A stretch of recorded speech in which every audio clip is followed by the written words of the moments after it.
ಇಂದಿನ ವಿಡಿಯೋಲಿ ನಿಮಗೆ ಗಣೇಶನ ನಾನೇ ಹೇಗೆ ಮನೇಲಿ ಮಾಡ್ಕೊಂಡೆ ಅನ್ನೋದನ್ನ ತೋರಿಸಿದ್ದೀನಿ. ಅದರ ಲಿಂಕ್ ನಾನು ಡಿಸ್ಕ್ರಿಪ್ಷನ್ ಹಾಕಿರ್ತೀನಿ. ಆದರೆ ಈ ವಿಡಿಯೋಲಿ ಒಂದು ಗಣೇಶ ಫುಲ್ ಕಂಪ್ಲೀಟ್ ಆಗಿ ಮಾಡಬೇಕು ಅಂದರೆ 6 ಅವರ್ ಬೇಕು. ನಮಗೆ ಫ್ರೀ ಟೈಮ್ ಸಿಗೋದೇ 3 ರಿಂದ 4 ಅವರ್ ಸಿಕ್ಕಿದ್ರು ಸಿಗ್ಬೋದು ಒಂದು ದಿನಕ್ಕೆ.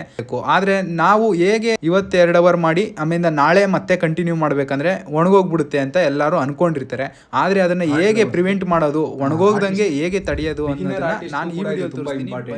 ನೋಡಿ, ಏನು ಅಂದರೆ ವಿಷಯ ಇನ್ನು ಫುಲ್ ಕಂಪ್ಲೀಟ್ ಆಗಿಲ್ಲ, ಕಂಟಿನ್ಯೂ ಮಾಡಬೇಕು. ಆದರೆ ಇವಾಗ ಟೈಮ್ 11 ಗಂಟೆ ಆಗಿದೆ, ಮನಿಕೊಳಕ್ಕೆ ಹೋಗಬೇಕು. ಅದಕ್ಕೆ ಏನು ಮಾಡಬೇಕು ಅಂದರೆ ಇದು ಡ್ರೈ ಆಗಿಬಿಡುತ್ತೆ. ಏನಾರ ಹಿಂಗೆ ಬಿಟ್ಟರೆ ವಿಂಡ್ಗೆ ಡ್ರೈ ಆಗಿಬಿಡುತ್ತೆ. ಅದಕ್ಕೆ ಏನು ಮಾಡಬೇಕಂದ್ರೆ ನೋಡಿ, ಈ ಥರ ನಾನು ಟೂಲ್ ಯೂಸ್ ಮಾಡ್ತೀನಿ. ಅದೇ ಟೂಲಲ್ಲಿ ಫುಲ್ ಈ ಥರ ಹಿಂಗೆ ಹೋಲ್ ಮಾಡಿ ಎಲ್ಲ ಕಡೆ. ಅಂದರೆ ಇದಿನ್ನೂ ಫಿನಿಶ್ ಆಗಿಲ್ವಲ್ಲ,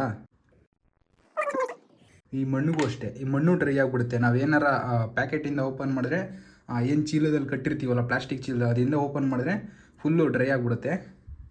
ಅದಕ್ಕೋಸ್ಕರ ಈ ಥರ ಎಲ್ಲ ಹೋಲ್ ಮಾಡಿಕೊಂಡು ನೋಡಿ, ಈ ಥರ ನೀರನ್ನ ಹಾಕಬೇಕು. ಇದ್ರ ಮೇಲೆ ನೋಡಿ, ಇದು bubble wrap, plastic bubble wrap ಬರುತ್ತಲ್ಲ, ಇದನ್ನು 2 ಫೋಲ್ಡ್ ಮಾಡಿ ಈ ಥರ ಮುಚ್ಚಿಬಿಡೋಣ.